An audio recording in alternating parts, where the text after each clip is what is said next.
নন্দীগ্রামে বামেদের কর্মসূচি করতে বাধা দেওয়ার অভিযোগ বিজেপির বিরুদ্ধে।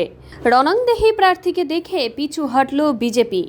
নন্দীগ্রাম 2 নম্বর ব্লকের টাকাপুরা বেসিক স্কুল মোড়ে সিপিএমের প্রচার চলাকালীন বিজেপির আশ্রিত দুষ্কৃতীরা প্রচারে বাধা দেওয়ার চেষ্টা করলে পাল্টা প্রতিরোধ গড়ে তুলল বামেরা। উত্তেজনা ছড়ালো এলাকায়। ঘটনায় পিছু হটে বিজেপি।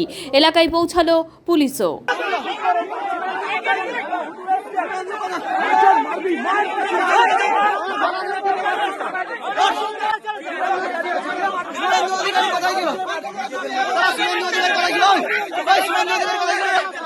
রোড শো কমিটি এই সমস্ত কথাবার্তা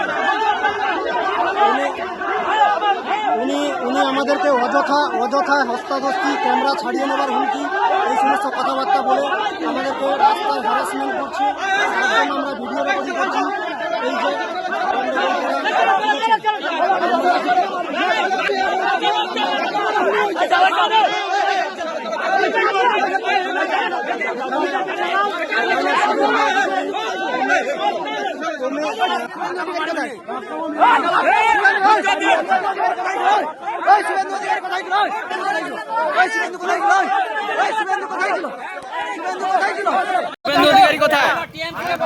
দাদা শুভেন্দু অধিকারী কোথায়? এই শুভেন্দু অধিকারী কোথায়? শুভেন্দু অধিকারী কোথায়? শুভেন্দু অধিকারী কোথায়? শুভেন্দু অধিকারী কোথায়?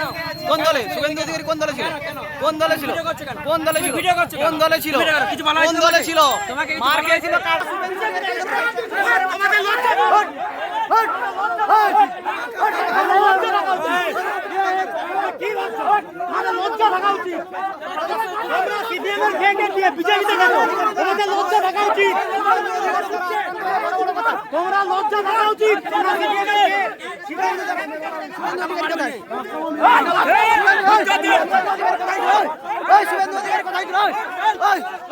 চল শুভেন্দু অধিকারী কোথায়?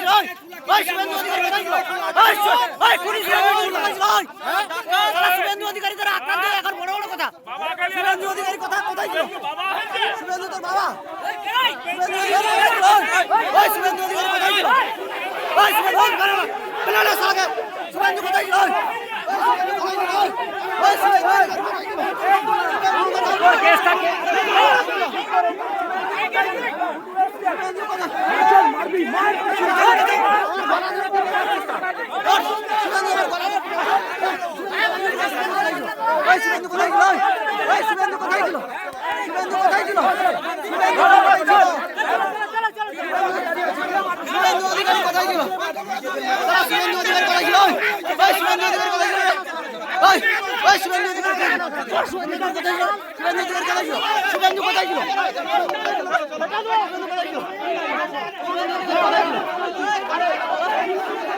শুভেন্দু দ্বারা আক্রান্ত হয়ে শুভেন্দু কোথায় ছিল?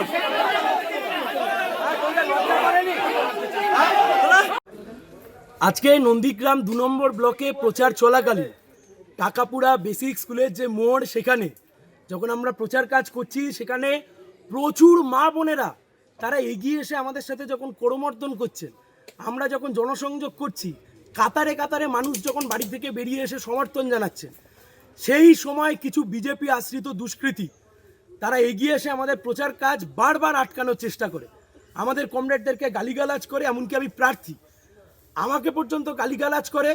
দূর থেকে তারা প্রচার কার্য আটকাতে চায়। পাল্টা সেখানে আমরা প্রতিরোধ গড়ে তুলি। এরা হচ্ছে সেই লোক যারা কিছুদিন আগে তৃণমূল কংগ্রেসের ঝান্ডা ধরে নন্দীগ্রামকে অশান্ত করত। আজকে এরা বিজেপির ঝান্ডা ধরে নন্দীগ্রামকে অশান্ত করছে। নির্বাচন কমিশনের দৃষ্টি আকর্ষণ করব যে নির্বাচন কমিশন এই মুহূর্তে গোটাটাকে হ্যান্ডেল করছেন। কিভাবে এই সমস্ত মোস্তানরা এখানে এই সমস্ত গুন্ডামি করার চেষ্টা করছে। পাল্টা প্রতিরোধ আমরাও করেছি। খবরদারের জন্য কেউ ভাববেন না কেউ চোখ দেখাবেন আর চোখ দেখানো দেখে আমরা ময়দান ছেড়ে চলে যাব। যেখানে চোখ দেখাবেন ওখানে পাল্টা দাঁড়িয়ে লড়াই করব। যদি হিম্মত থেকে লড়ে নিন।